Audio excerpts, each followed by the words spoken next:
Welcome back to Subversive Subcultures, the podcast where we spend a significant deal of time before the podcast educating my wife, Tamara, about memes and everything that memes have everything to do with. It's pretty cool. Tamara learned about dick butt tonight, which is fun for everybody.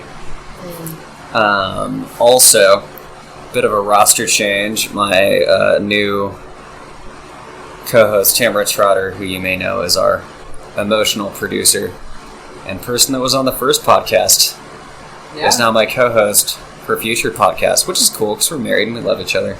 I got a promotion. Yeah, there's no pay in this promotion. There's no pay anyway. 3 people listen to this. And we are very glad to have them, so... Yeah, we're happy for the one, because you and I also listen to this. Well, yeah, but you say fan base, it sounds better than saying the fan. You know, if you say the fan, everybody knows it's just one. You know? If you say fan base, stick base on the end of it. yeah, and then it's like big and official. You can assume that there's more than one of them. Because of the implication. We are talking about the goodness tonight of Delta 8 gummies and Abita Amber. It's pretty cool, or so we've read. Yeah, we've been doing a lot of reading, and it's pretty cool. Yeah, especially Abita Amber. Yep. This podcast is not sponsored by Abita Amber. It's sponsored by Steel Reserve, the preferred lager of Ben Affleck and trashy people who have money everywhere. It's okay. He listens to this. You know, old friend of the pod, Phoenix tattoo all over his back, Ben Affleck. Ben Affleck. You know, the guy The worst Batman ever. who hangs out with all the people named Jennifer. Cheats on them. Hey, And gets fat. not this 8th time yet. I don't know. I don't keep up. I know nothing about what's going to happen between the recording and the publication of this podcast. Well, and also, like, a lot of editing, I would imagine. Well, I mean, you know, I don't edit shit. I mean, the band that you heard in the intro was clearly a live band who just put away their things very quietly. That's not... There is no editing in this podcast. There's no editing, only Zool. Only soup. How are you, Tamara? You fill people in on how you are because I need to drink more. Okay. I'm good. This chair is not, like, my favorite chair, but... I paid $5 for it, Tamara. Did you expect a good chair for $5? Well... And that's it for the check-in. If you're still listening, good on you. We will get to the subject material at some point because this is, in fact, the Subversive Subcultures podcast. A podcast where we talk about strange groups and weird folks who do things outside of the social norm. Today, we're reading a paper called Give 'Em the Boot, Punk as a Soapbox for Anti-Globalization and Social Upheaval. This was written for Dr. Cynthia Ross's Modern World class at Texas A&M University Commerce in the far ago time of spring 2019. It was pretty cool. As the Vietnam War ended and the hippie subculture regaled to pat one another on the back for a job well done, their message of togetherness and solidarity began to be tragically exploited and usurped by the powers that be. Corporate and governmental greed spearheaded globalist movements with dollar signs in their eyes and a thin veneer of promoting opportunity for, quote, third world countries. This according to Jihad vs. McWorld by Benjamin Barber in 2011. At the beginning of this era, the world was still polarized between the godless heathen horde of communist machines and the American imperialist powers, who were still toppling and destabilizing governments for some obscure swindling reason of protecting them from themselves. By the era of Reagan, the punk subculture in America had become its own screaming machine hoping for change, much more militant than its hippie predecessors. But beneath its shock and awe face value, the activists therein were still fighting for real social change. The Washington, D.C. punk movement of, Rocked Against Reagan served as a motivator for anti-apartheid bands in South Africa. This from Arrest the Music, Fella and His Rebel Art and Politics by Teyamola Olaniyan. I'm really good at pronouncing things, and that's my bad. But these struggles to find voice in middle-class suburbs in South Texas, along with racial, gender, and identity issues, gave rise to Borderlands punk in the Rio Grande Valley at the same time. This according to Noemi Martinez and Hermana Resist zine anthology, which is public access. It's an EPUB. You can download to your e-reader. It's wonderful. By this point, the Iron Curtain was primed to fall, and the mad grab for resources in developing nations had begun in shameless earnest. Punks worldwide were incensed by the nationalistic narratives and proxy wars, and the breakdown from the Cold War ending. This all resulted in rampant exploitation of developing nations via trade deals and globalization, and it was basically just a Molotov cocktail thrown upon a powder keg that was already brewing. This from Raymond Patton's Punk Crisis and the Global Punk Rock Revolution in 2018. In Mexico City, punks were at first just dressing and listening to the music as a means to fit in, but they soon mobilized and backed a literal armed revolution against globalization, and also shut down the state-run universities as forms of protest. Nacional Autonomous de Mexico was shut down by them multiple times between 1994 and 2002, and it was fucking rad. It was everything from tuition increases that made poor people stay poor to just quality of education therein. It was freaking so cool. There's probably a nice message there for their northern brothers. These subcultures, the U.S., Texas as a separate entity, South Africa, and Mexico viewed the genesis of globalization for what it was, which was an exploitation of weaker nations' people and marginalization via a made-up term which equivocated a new empire. That a reference, if you want further information. Look at Kevin C. Dunn's Never Mind the Bullocks, the Punk Rock Politics of Global Communication, published in the Review of International Studies in 2008. Yeah. Did you read every single... I'm just looking at your footnotes, and there's so many. I didn't hit every footnote. I skipped Alan O'Connor, because he gets mentioned a lot in this podcast. No, I mean, but did you read every single one of these? You did. God, that was the year where you read 17,000 books on this. Yeah, no, let's be fair. I read the abstracts of all of them, because I'm a hack, and this is not up for a defense. I read beyond the abstract, I'd say, in about 90% of them. I read all of Jihad vs. McWorld, which was fire, and Arrest the Music. And the Hermana Resist zine anthology had a lot to do with female empowerment and Latin and American subcultures. So a lot of that was multilingual. Not just Spanish, which I was able to parse together, and English, which I am okay at good doing with words. But it was also in Portuguese, Brazilian Portuguese, which I'm not at all acquainted with. I mean, I Google Translate is a friend. There is no use flexing. Google Translate is a friend. But, those are fascinating, and they span from multiple sources over, honestly, I think it might be up to 3 decades now. But it's really cool. Raymond Patton's Punk Crisis is a full textbook from the Oxford University Press. I mean, that thing is it's a textbook, which is really fucking cool. Wow. Yeah, it's punks and history along with sociological comparatives in a textbook's form. Yeah, which you don't see a lot from punks. Alan O'Connor, who I said I didn't reference earlier, so now I'm going to reference now, of course. He is a sociologist, psychologist, and possibly historian as well from the University of Toronto. And he was he was one of those almost like a foot soldier who was also there in an academic capacity in 1994 for all the good shit that went down in Mexico City. Yeah, we also have mosquito shit going. There's a fan going. I'm going to see what I can edit out for noise later. If this all sounds through a thin veneer of static, just remember that we are on AM 1410, not AM 1420. Sometimes there's interference there. Anyway, so about marginalization and new empire. Towards the end of the Cold War, the youth of the world, particularly the quote Western world, if you want to be a Eurocentric dick about it, needed an enemy.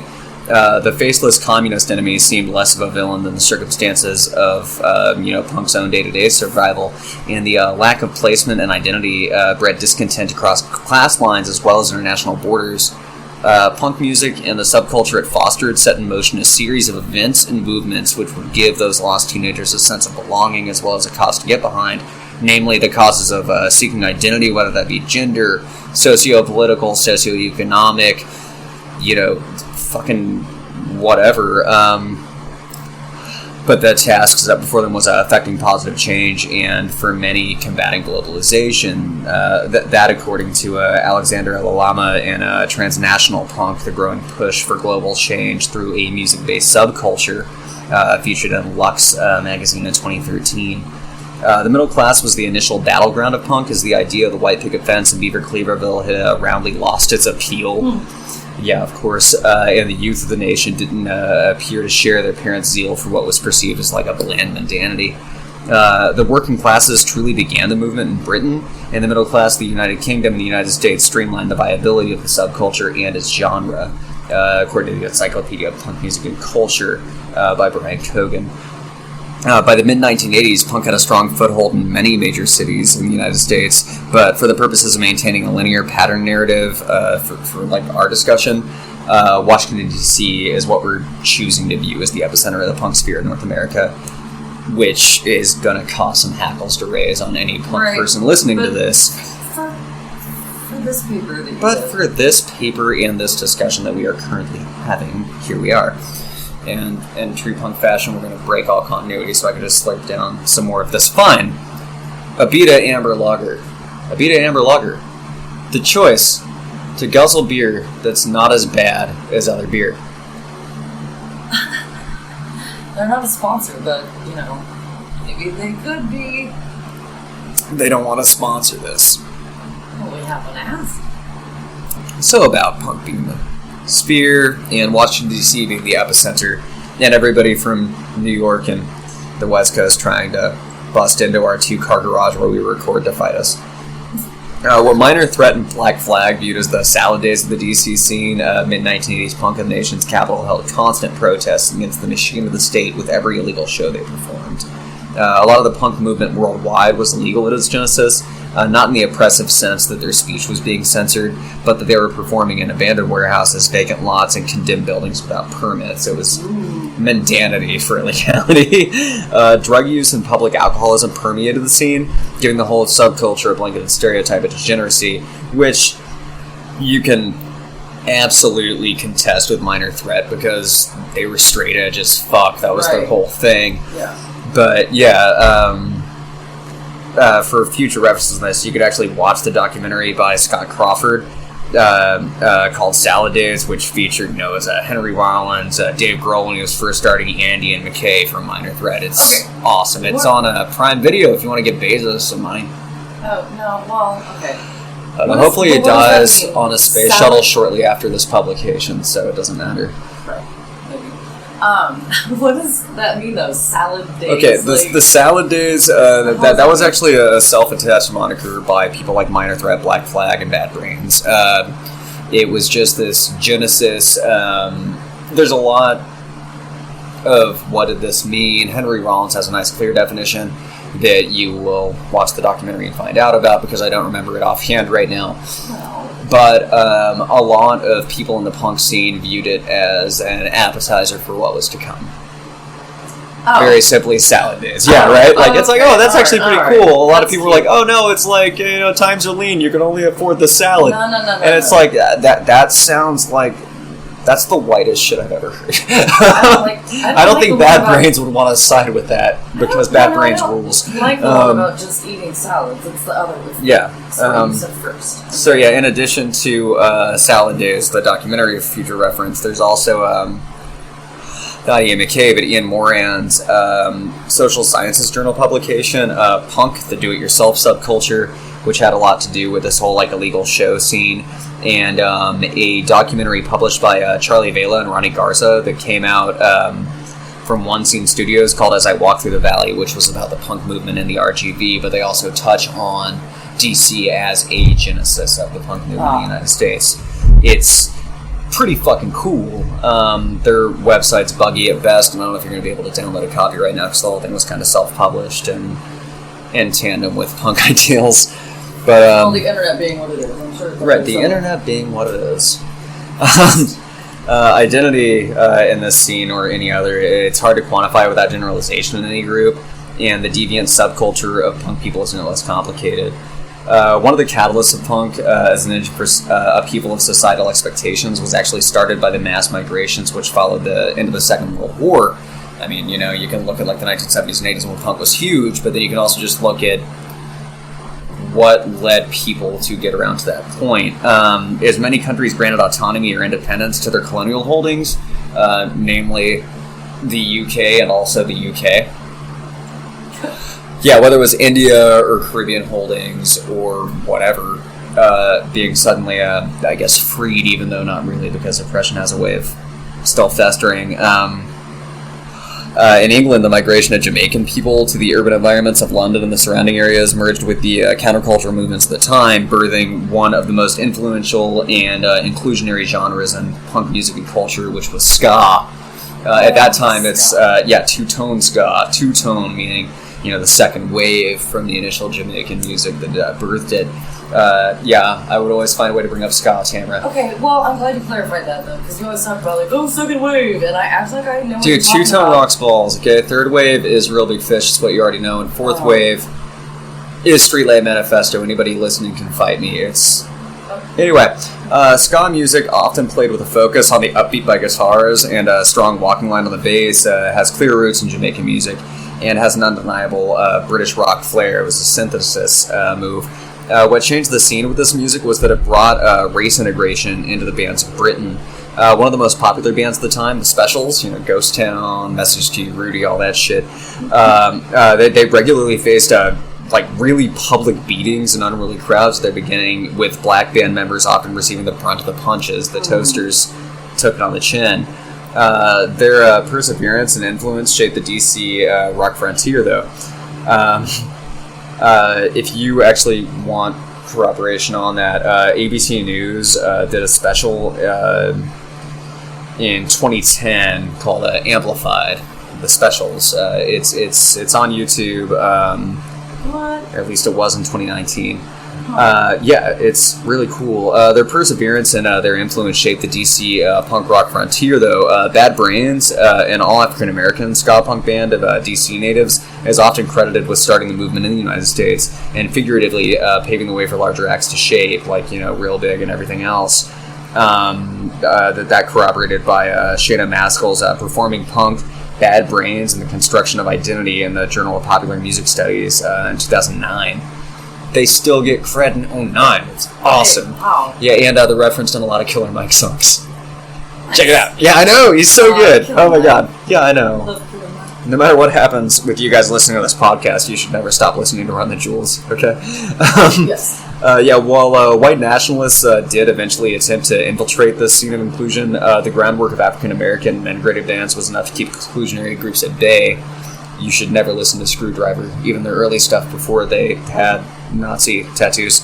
I've never even heard of it. Dude, you're better off. It's spelled wrong to be edgy. It fucking... Oh, God. Yeah, dude, Screwdriver fucking sucks, They're dude. They're like Nazis and they can't spell... Yeah. Oh, God. So just, you know, enjoy the dead Kennedys if you want to be, you know, basic, and just listen to Nazi punk fuck off. NoFX did some good music for that, too. Singing about the Goyim and... sporting anti-swastika tattoos. Yeah, they're good. You should like NoFX too. It's like some of the first patches I ever saw in my life. The Sideways Picnic Table? Yeah. Yeah, it's dope. The Sideways Picnic Table, right? Yes. The initial Americana punk scene wasn't without needs for improvement, though.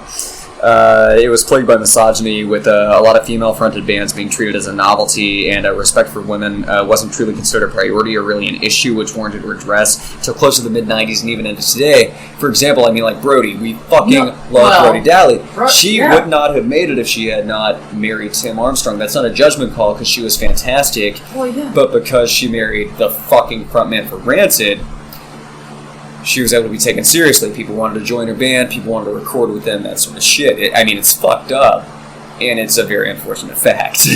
To be clear, we fucking love the Distillers in our house. So much. Okay, just to be a lot clear. more than Tim Also, Armstrong's though, slurring fake accent, yeah. Oh my god, yeah. It's not British. You can stop talking like this. Okay, anyway. You're not British, you're not do talking you like remember... Okay, do you remember that band? He's punk Bob Dylan. Oh my god. Okay, that's pretty cool. Okay. That was good. I'll give you that. You're welcome. What's up? Okay, do you remember the band, the fucking Plasmatics? No. They have... Well, no, because you're younger than me. Okay, so, anyway. Wendy O. Williams was the chick singer, right? And she's like this hot chick. With I love Wendy Williams. No.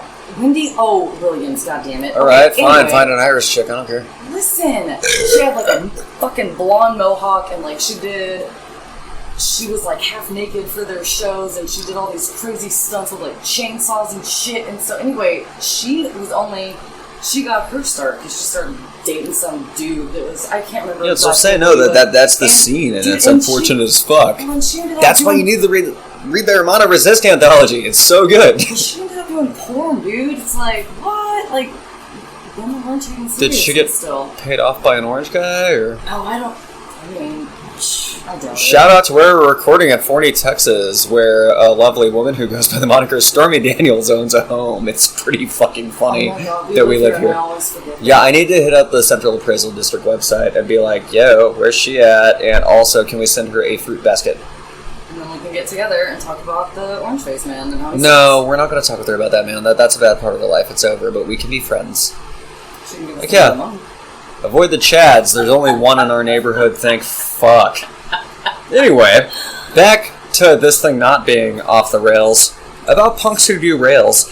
It's at this time, through the early 80s through the mid-90s, that the issue of gender and societal flux, that the Texas punk scene offers meritorious inclusion to this conversation. Yeah. For further reading on the ideologies surrounding queer punk movements and the dawn of the Anti-Globalization, look at Art Hendricks et al., a third pink book and a global view of lesbian and gay liberation and oppression, published by Prometheus Books in '93. The scene of the Rio Grande Valley of Texas is akin to like an estranged step-sibling in the punk scene in North America. That's why it gets its own part here. While its roots are clearly derivative from the movements in DC, New York, and California, its operation, it's bringing to somewhat obscure prominence, and its idealism, it's more likely to the movements and organizations of the punk subculture in Mexico City.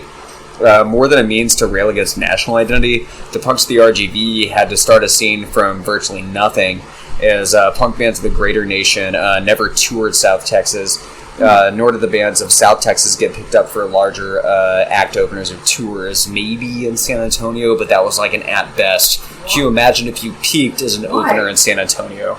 Not good. That's weird. Well, because they're all small towns, it's all borderland, which gets a bad fucking rap for no goddamn reason, just because, you know, white people don't belong there. And major bands just don't fucking go there. That's changed somewhat recently, like bands go to El Paso now. Yeah, but that was only because of Rage, who had a vested interest in Mexican and indigenous identity. Yeah. Which I would love to Yeah, talk about. no, there's an entire episode coming up about that shit. Yes. But yeah, actually, Rage's most recent tour that got shut down because of COVID was supposed to have like the most killer of shows in El Paso, and then some virus bitch stalled it. It's still going to happen. I'm super excited to not be able to afford it. It's not their fault. It's the people who profit off of them. Anyway, god damn it, about the rails and how we're not being on them. That was relevant. Right? Yeah, so yeah, point is that they were being utterly neglected, and this led the participants and pioneers of the Rio Grande Valley punk scene to set a focus on localized issues, like super citywide issues, predominantly those surrounding social stigmas of counterculture in a conservative state, in which any deviation warranted scrutiny. This sect of the subculture also utilized zine production, like the Hermana zine, as a printed voice to affect awareness on issues like Hispanic misogyny in the towns of McAllen and Edinburgh, Texas, and also society writ large, which is fucking objectively great. North of the Rio Grande or Rio Bravo, punk is a music genre, as well as a statement of fashion and a lifestyle choice. But a few hundred miles south, there's a group that takes punk and turns it into a blanket term and embodies revolution on a scale which, you know, combats most other Western Hemisphere movements and, frankly, paints the other groups as posers, including ourselves, kind of adrift in the sea of identity crises. The punk movement in Mexico City began solidly after the New York and London catalysts. The bulk of the group here started as a means of urban camouflage, kind of like basically migrant groups that come from rural Mexico, came to the city center looking for work, and they faced exclusion by being perceived as inferior, like rural mestizos, versus their mestizos would be people with literally any indigenous heritage who are trying to streamline themselves into, mainstream society. Right. So they were facing exclusion, being perceived that way. Just inferior, rural, and Indio, which is not quite an N-word in Mexican culture, but it's not far off. Did you say it's not quite? Not quite like an N-word, but the fact that it even warrants that conversation means it's not that far off. Yeah, right? Yeah, no, it's fucked up, but racism doesn't exist there because the government said it didn't. So, that's weird. Which we've never heard here. Anyway, the punk scene in the city gave them an inclusive outlet in which to begin a process of integration to their new home base on their own terms. The punks in Mexico City are a dynamic group, and they've established themselves as like an actual force to be reckoned with, whether it be the backing of the Zapatista Army of National Liberation, the EZLN, that Sac de la Rocha backed, and you see it on t-shirts he's wearing all the time.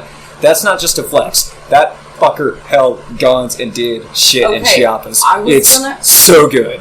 There's an entire podcast about it, and we will get into it in a future episode. Yes. I was going to ask you. It was a master's thesis that never happened. Please consult Dr. Mark Moreno for future insight. Yes. Anyway. So they backed the EZLN in a war for autonomy against the government in 94, and thereafter they started clean water initiatives and sustainable agricultural practices throughout like the crappier parts of Mexico City, like the parts that have been like historically underfunded, as a means to combat globalized consumerism. The punks of Mexico City took this anti-establishment ideal of their northern neighbor country to an insurmountable level of challenge to the status quo. Like, objectively awesome. For future reference on that, please, from Maurice Rafael Magana, From the Barrio to the Barricades, Graffiteros, Punks, and the Remapping of Urban Space in the Social Justice Journal. Issue 42, number 3. I'm sorry, volume 42, number 3, page 147, if you're looking to get that fucking particular. I did. The primary objection of the Mexican punk groups is to combat transnational products and services, which they see primarily as one of the driving forces that marginalize the Mexican people and foster the cycle of exploitation and poverty by the Mexican entrepreneurial elite and the United States business and governmental entities, which promote the ideals of NAFTA, the North Atlantic Free Trade Agreement, as a positive force, even though the punks and most sane people see it as more of a land-grabbing scam which disenfranchised thousands of already marginalized people, mainly indigenous people who have been historically fucked for half of a millennium at this point. Yeah, it's fucking rad. But yeah. Okay, hang on. Okay, so this whole NAFTA... Okay, I feel like I kind of know what it is, but then I always forget just big pieces of it. Can you just explain that for those of us who don't remember history classes? Right on. Well, I mean, yeah, it wouldn't have been on history classes in the 90s because it happened in the 90s. It would have been current events in the 90s. It's wild that this is history now, and I got a lot of raised eyebrows from everyone for writing this as history papers rather than sociology ones. So, the Iron Curtain falls in 90, and the whole world's up for grabs. This is basically a second taking of Rome, if you think about it. Rome falls and all of Europe's up for grabs, basically, So when communism falls, all these areas that don't matter to white people, like the entire global south and everything south of the fucking Rio Bravo, which we shouldn't even have a claim to anyway, whatever. All that's up for fucking grabs. So, the United States, Canada, and Mexico come up with the North American Free Trade Agreement. Limited tariffs and taxation on goods passing between all three of our countries, supposed to create a whole lot of real good fucking jobs, and basically what it creates is slave labor conditions, at best. Right. I mean, nobody's being, whipped or kept in barracks. Maybe slavery is an insensitive term. it definitely is compared to chattel slavery, but it's you're splitting hairs, man. Right? It's like kids in sweatshops. Because and what that it kind of mostly impacts is indigenous people. Yeah. Who would be getting fucked with a capital F-U-C-K for hundreds of years.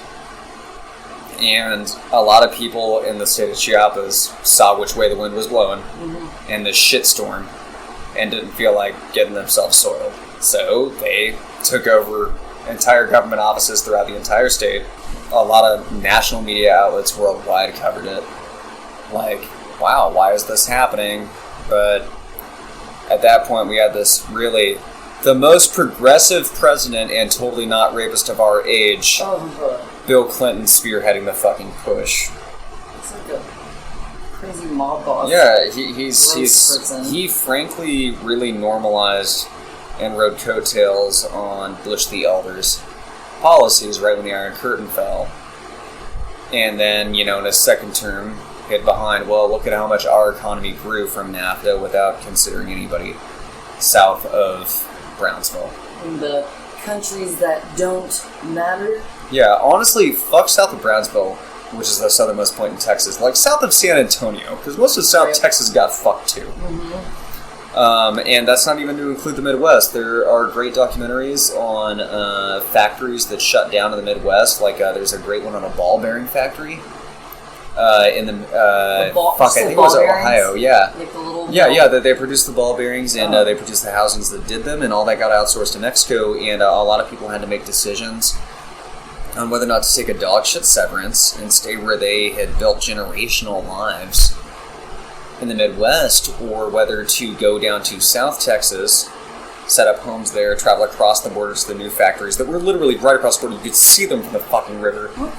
To teach cheaper labor how to make those things and take managerial positions, but have to uproot their whole lives to do it. Jesus. Yeah, NAFTA was a goddamn shit show. Yeah. But Tamara, do you want to know what's not a shit show that will take jobs away from Americans and also won't exploit indigenous peoples of Mexico? No. What? The dick pills that support this podcast. Oh, okay. I was gonna... You started off saying... I'm being presumptuous saying dick pills. You know what won't? Honestly, no, we don't vet our sponsors. This is all through Spreaker. They could put anybody on here. You know who might re-enslave indigenous peoples in Mexico? Who? The products and services that support this podcast. No. Is that... Did I do it wrong? Alright, anyway, here's ads.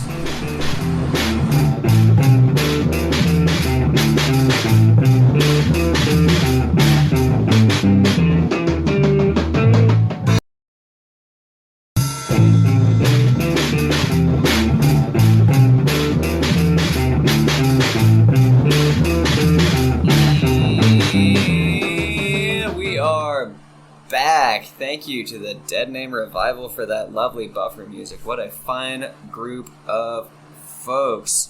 We were just sitting over here during the break talking about how NAFTA is just super effing great and how the Orange Man did indeed take down NAFTA and put in something much worse. Worse, in fact. Because that's what happens when people fix things. Totally fix it behind a veil of xenophobia. It's just tops. We sure do love the system, don't we, folks? System. We love the system, folks. Mm-hmm. So yeah, about Mexico and how we're pivoting very smoothly away from it. There's a focus on the Western world. Once again, to be ears under prick about it. When delving into the historiography of punk. Most encyclopedias and chronicles focus solely on the United States of America and Britain, not even touching on the Mexico part. A good deal of this discontent or lack of recognition could be due to the constant battles in terminology and composition, the constantly thrown around accusation of, scare quotes, that's not real punk, which seems to invade every discussion of quantification and justification. Rarely does the rest of Europe warrant mention, and even less is written or commercially accessible from Latin America. Japan, though, has had limited gains in agency in recent years, and East Asia as a whole is mentioned at best as a form of novelty. The ideology and composition of East Asian punk music is a beautiful thing, but limitations in the literacy of the subject prove difficult to find in English. There's only so much Google Translate can do. While valid in the conversation of combating globalization and marginalization through the music and lifestyles of a deviant subculture, the body of research on this sect of the subject falls outside of the scope of the thesis we're talking about today. But for further reading on what's truly a fascinating subject, you should look at fuck me, I suck at pronouncing things because I am a Eurocentric bastard. Mao Zedong, the survival struggle and the resistant politics of a DIY music career in East Asia, case studies of China and Taiwan, from the journal Cultural Sociology, published in 2018. And you can also look at Michael McAteer, the Japanese punk band giving voice to Generation Fukushima, published in The Atlantic in 2012. The groups in Japan and East Asia are every bit as involved in the idea of subversive ardor as a tool by which to combat globalization and overbearing governmental structures. And while the body of research available on punks from these regions is more scarce than, quote, Western bands, the struggle and entrenchment of these groups warrants mention in the common narrative. Jeremy Wallach, an ethnomusicologist at Bowling Green State University, posits this question in Living the Punk's Lifestyle in Jakarta. He says, quote, what interpretive frameworks can we employ to understand punk scenes in non-Western developing countries?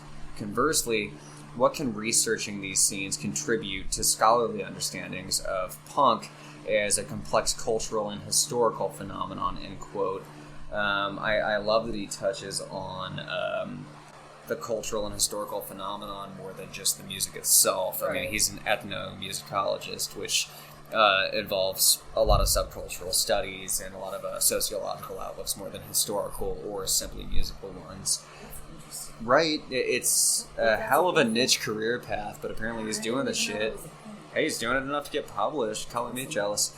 Yeah, the bulk of his research surrounded the burgeoning punk scene of Indonesia, namely Jakarta. The country is predominantly Muslim, and the law is correlative to religious doctrine. With this perceived hotbed of what Western-influenced minds see as injustice, the punk scene radicalized against marginalization of women and the prosecution of homosexuals. For further reading, I would really implore you to read Jim Donaghy's Sharia Don't Like It, which is objectively one of the best titles in the history of academic scholar things. It's on punk and religion in Indonesia, published in a journal of punk and post-punk in 2015. Punk in such a religiously oriented state takes on an entirely different tone, as the focus of punk's protesting the state is also considered a stand against the religion, which is a prosecutable offense in some cases. Right? Yeah, to quote James Marandino here from SLC Punk, because I'm a basic, in a country of lost souls, rebellion comes hard, but in a religiously oppressive city of which half its population isn't even of that religion, it comes like fire. Matthew Lillard delivered it better than me, which I will never admit to outside of this exact conversation. You like Matthew Lillard? Yeah, dude, Without a Paddle was fucking great. Oh my god. Said no one ever. Anyway, dude, that's fucking Have you ever seen a better Shaggy in a live-action Scooby-Doo, Samurai? Yeah, okay. I had a good thought. Just to derail everything, including my own podcast. Yeah. So about Indonesian Sharia law punk. Good. We're also not going to ad break yet either. That was crammed in too early. Mm-hmm. A group founded firmly in the historical memory of its specific region, but often overlooked in the global scope of punk, is that of the anti-apartheid punk subculture in Africa. To quote Sante de Jong from Anarchy in the Archive Again, an account of South African punk rock music collection from Fontes Artes Musicae. in 2013. He says, quote, the punk movement in South Africa coincides with apartheid and conscription into the apartheid government's army. End quote. These bands, the punk bands, which featured members predominantly of European descent as well as integrated indigenous Afrikaans, played the same hard and fast punk music as counterparts in the Western world, but also included tribally influenced instruments and musical theory, which is fucking great. Very cool. I know, it's so cool. We'll listen to it later. I'm so excited. Yes. It's worth a YouTubes. The identity of the scene followed the the one man one vote movement of solidarity in the late 80s and early 90s in South Africa.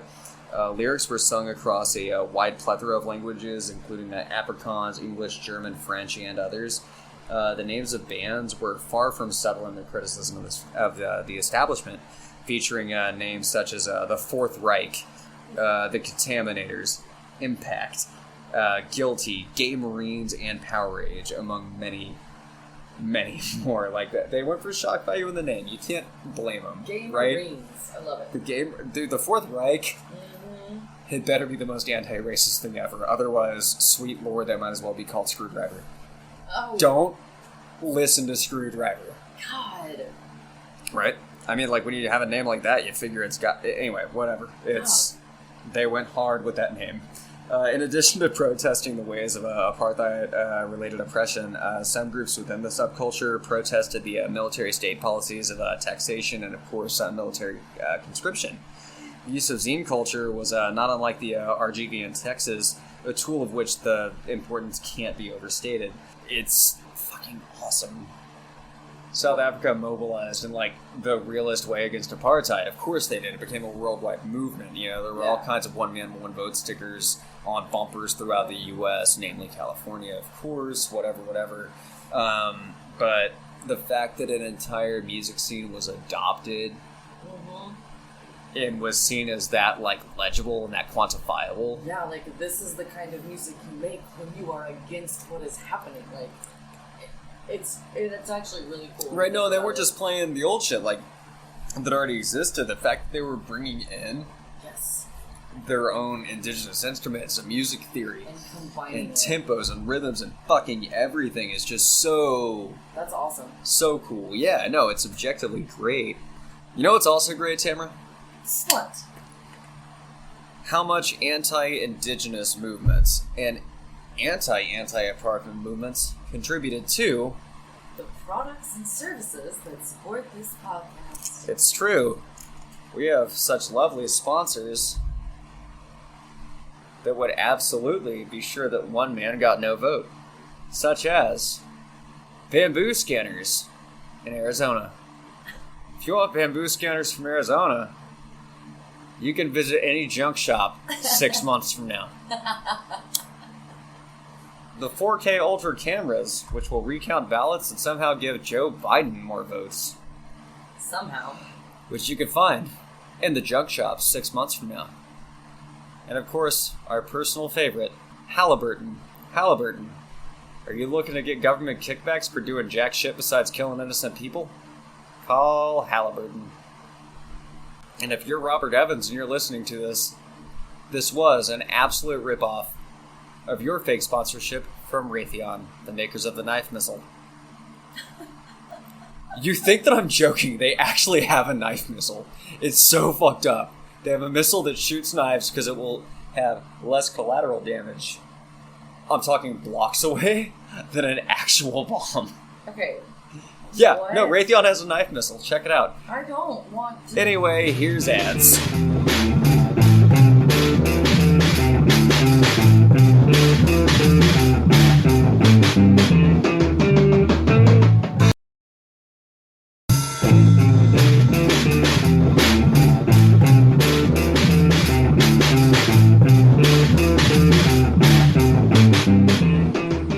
We are back.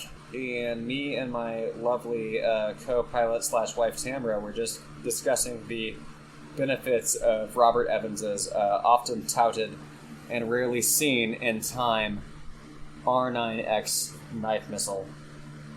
No. From Raytheon. That's like the most depressing shit I've heard today, and that's saying something. Yeah, it is. It really is. Ugh. Yeah, it's fucking horrible. But we were talking about Sharia don't like it. And we were talking about South Africa. But the interesting point about the zines in South Africa, if you recall from before our ad break, where you got offered dick pills, is that once again the more interesting point of not only this region's punk subculture, but also the others in Asia and the Pacific, is that while they were developed in what could be perceived as isolated pockets, scraps of influence all follow the common themes of working class punk in Great Britain and to some degree the United States, thus sustaining and even strengthening further the narrative of unity against an often faceless establishment identity. One of the greatest differences in this particular region's punk, however, was the widespread of the intended results for the protests. The intent of many was simply to end apartheid and treat other human beings, like other human beings. For others, South Africa was still essentially a colonial system with rampant exploitation of the indigenous and sustained insurmountable wealth going to foreign-born or resultant generations of European people. For the sect of the subculture which defended this view, the end result desire was for the expulsion of non-native Europeans and return to the previous systems of rule and lifestyle. Admittedly, the idea of this return to primitivistic basics being screamed out from a modern PA system and an electric guitar is not without its own sense of contradiction and slight irony, but a good point to make nonetheless. Yeah, the means of music and the struggle against apartheid, its actual construction, and variations in performance have common correlations to nearly every sect of American music. For more on this, you could look at Michaela Vershbo's 2010 article in the Inquiry's Journal and Student Pulse, which was The Sounds of Resistance, the Role of Music in South Africa's Anti-Apartheid Movement. The beginning of musical vocalization against the apartheid practices has elements which could be easily likened to freedom spirituals in the decades leading to slave emancipation, and the driving folk popularity as the years passed had a transparent relatability to the protest songs of the Vietnam era. Shortly after the awakening to punk worldwide, protest music in South Africa took a decidedly similar tack and hard turn into punk. Yeah, it's pretty badass, honestly. Right? Yeah. I don't think I know any punk bands from South Africa. Like, I can name some rock bands from South Africa, but not I don't think I know any punk bands. Well, that's worth a YouTube. Right? Yeah. I don't think I do. Maybe I do, and I don't know what we're listening to later. I'm super excited about it. Got a list of things to do after this. The list is only growing. Yeah. Yes. Awesome. The mental notes are stacking. Oh, I'm writing it down. This is yet another example of the disconnect of the punk scene, and where differing opinions claiming to be authorities on the subject have trouble quantifying things like genre or time spans or regional ideas. If punk's simply the fast-paced rock, then half of punk band catalogs have to be excluded. If punk is a rage against the establishment and the form of musical protest, then perhaps punk might be construed as something much older than the Cold War. At any rate, and in the interest of sparing from further digression, what has to be recognized is that punk is a means, definition, and lifestyle choice for groups of people attempting to challenge the social norms and the status quo in pursuit of change, often with the dousing rod of rectification of perceived social or governmental injustice. Within this veil of identity and agency, people with a disposition to rebel, people who may be considered or consider themselves to be, that quote, other, or people who otherwise feel voiceless might have a chance to be heard. The idea of punk as a separate subculture began, according to most narratives, around the mid to late 70s, 1970s. An entire generation, 2 generations as it stands now, has not known a world where it doesn't exist. And as time continues, punk continues to be more normalized in societal discourse and interaction. What's undeniable in the discourse of punk is that something's wrong, and outrage and mobilization are natural reactions. In most cases, punks consider outrage and mobilization to be the only course of action. Regardless of the nuances, the musical composition, their geographic location, their cultural or gendered biases, or even the races involved in the making of the scene, punks always and always must be it has to be against an oppressive figure or establishment. It has to be a redress of grievances from a group that at the very least perceives they're being marginalized, and it has to voice that discontent in words and actions which challenge the societal norms of the area in which they protest. Hell yeah. Yeah, right? I mean... Yeah. I mean, just saying it out loud like that is like, well, like, fucking of course it does, but then, you know, if we go down to Deep Ellum in Dallas, any day of the fucking week, there's always going to be some fucking prick there who's had one too many who's bitching about, well, this isn't punk. Back in my day, you know, you just wear a Ramones t-shirt and chain smoke, and it's like, well... Like, maybe leave the kid wearing fucking platform pumps who's trying to explore his gender the fuck alone. Or don't make fun of the kid who's wearing some battered-ass fucking white Reeboks. And, like, maybe he can't afford his fucking docs yet. When you went to your first show, were you already fucking decked to the fucking hilt? Most weren't. Right. Yeah, I mean... The whole idea of punk is that it's supposed to transcend shit like socioeconomic status, or anything like yeah, that. or what you perceive as oppression, as like normal, yeah, like as good. Yeah, I mean, the whole idea is to go against things that you feel marginalize not just you, but the people that you feel should have a right to fucking live and do their own shit. Like humans. Yeah, like just other humans. Well, people will bitch, you know, and I mean, once upon a time before I was, you know, a lefty. I mean, I've always been a lefty with handwriting, but before I was a left person, you know, we'd be like, well, you know, I don't listen to, you know, let's just say Rise Against anymore because they got too political. Granted, Rise Against is not your maxim for a punk band. Like, I don't listen to it anymore because they got too political. I was like, what the fuck do you think punk has literally always been? Yeah. I don't listen to this album anymore because they got too goddamn political. Like, no, you couldn't stop listening to them because they got too weepy? Or because every track started sounding the same. That's fair. Right. Especially with Rise Against. Ugh, Friend of the pod, Rise Against. But yeah, I mean, it's always been about an attempt to change power structures through awareness via music. Oh.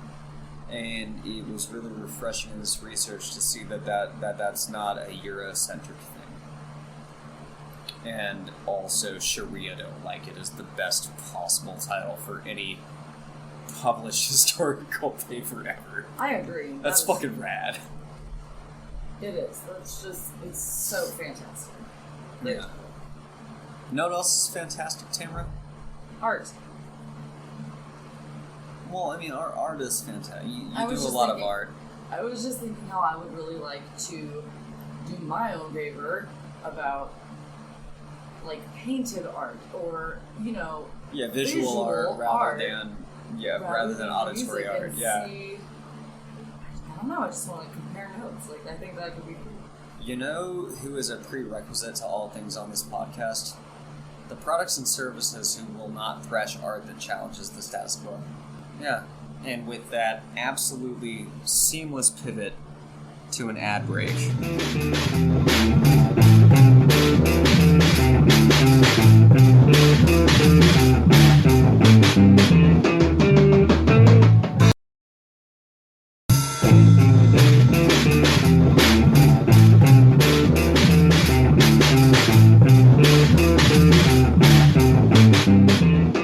Thanks again to the Dead Name Revival for bringing us back in. That's pretty much the end of the podcast. Thank you for listening, as always.